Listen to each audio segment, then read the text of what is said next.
Well, good morning, everyone. I just want to pick up on our theme for the week, which of course is integrity. And part of integrity is honesty and truthfulness. And I want to bring a few thoughts on that this morning. I want to begin by telling you a story of a man we read about in the Bible.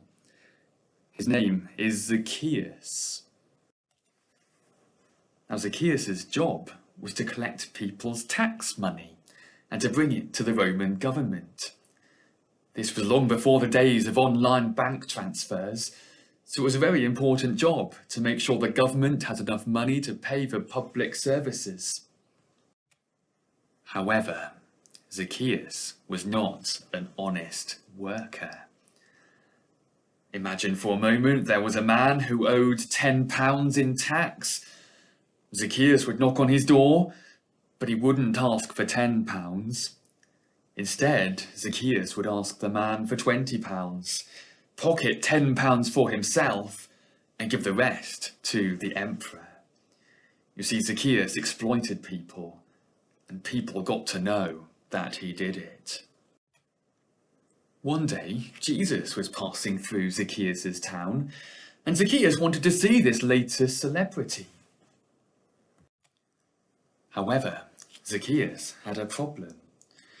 You see, Zacchaeus was short, and he couldn't see over the crowds of taller people ahead of him. As no one liked Zacchaeus, they weren't exactly going to be letting him onto the front row. Zacchaeus, though, has an idea. He decides to climb a tree, a sycamore tree.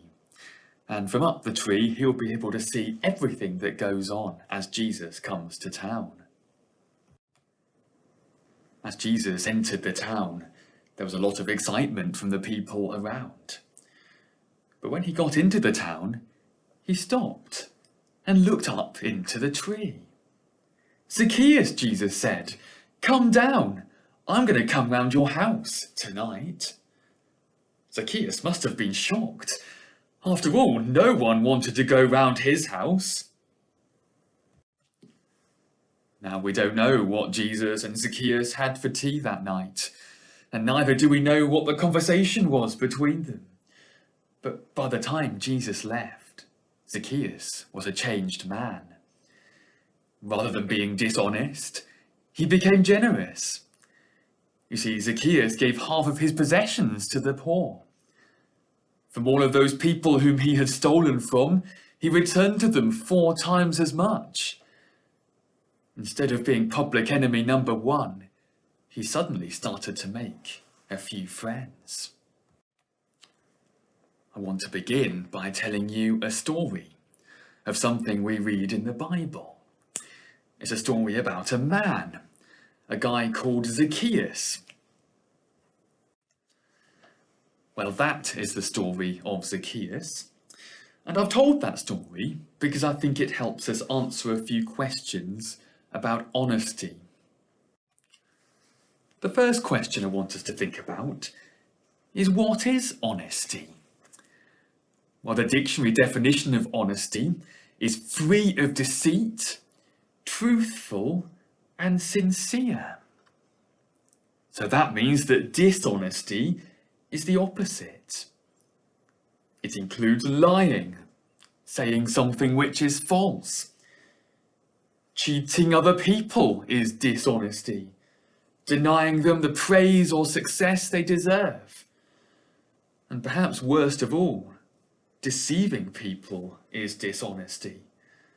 It's not being straight with people. You see, Zacchaeus was just like that. When he charged people tax, he lied about the amount people had to pay. He cheated people out of their money. He deceived them. But why might we sometimes be dishonest? Or maybe we might use it to get us out of trouble sometimes. Perhaps at other times we can make people think we are more interesting, more intelligent, or more cool than we really are, so that we keep in with the crowd. Or perhaps, like Zacchaeus, We might be dishonest in order to get rich. But if we can benefit from being dishonest, does it really matter? You see, when you lie, you start digging a hole. It only seems to be very small and insignificant at first, but you have begun to believe yourself the things you are saying. You may then have to tell more lies to cover up the first one. Your hole starts to get bigger. You put pressure on yourself to keep up the appearances that you have told the truth, but you only end up confusing yourself, confusing others, and making the hole even bigger. So big, it becomes almost impossible to get out of. You see, Zacchaeus had made his hole so big, he had no friends anymore. And if we find ourselves in a hole, we're likely to become more anxious, more troubled. Another reason that honesty matters is because it makes us trustworthy. Albert Einstein, who I believe is one of the cleverest men who ever lived, said this: "Anyone who doesn't take truth seriously in small matters cannot be trusted in large ones either." You see, if we're not honest with people in trivial things, people aren't going to trust us with their secrets. Teachers aren't going to trust you in class. And potential employers won't be interested in giving you a job. So it's important that we're trustworthy, and we prove ourselves trustworthy when we're honest and truthful. Honesty also matters for me as a Christian, because that's what pleases God. It says in the Bible, the Lord detests lying lips, but he delights in people who are trustworthy. I know other faiths and worldviews also hold up honesty in high regard.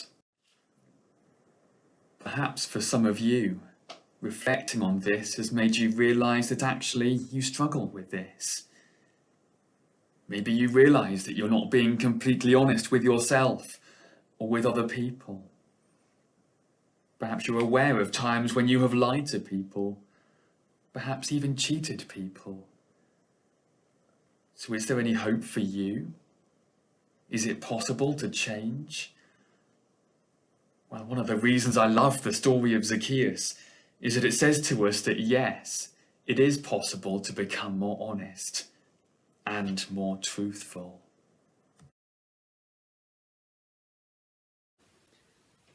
Zacchaeus had cheated and deceived many people. Yet after meeting Jesus, he stopped digging his hole. Instead, he wanted to make up for the wrong things he had done. He repaid those he had stolen from and gave generously to the poor. Now, as a Christian, I believe that Jesus died on the cross to take away all the wrong things we have done. And that includes the lies we have told and the times when we've been dishonest. We need to stop digging our hole and ask Jesus to help us. Well, we're going to bow for a moment of prayer and reflection. I invite you to join with me in that, and then I'll put a few questions up on the screen for you to discuss. So let's pray.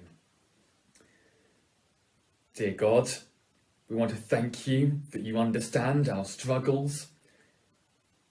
We thank you that you understand how we sometimes find it difficult to be honest.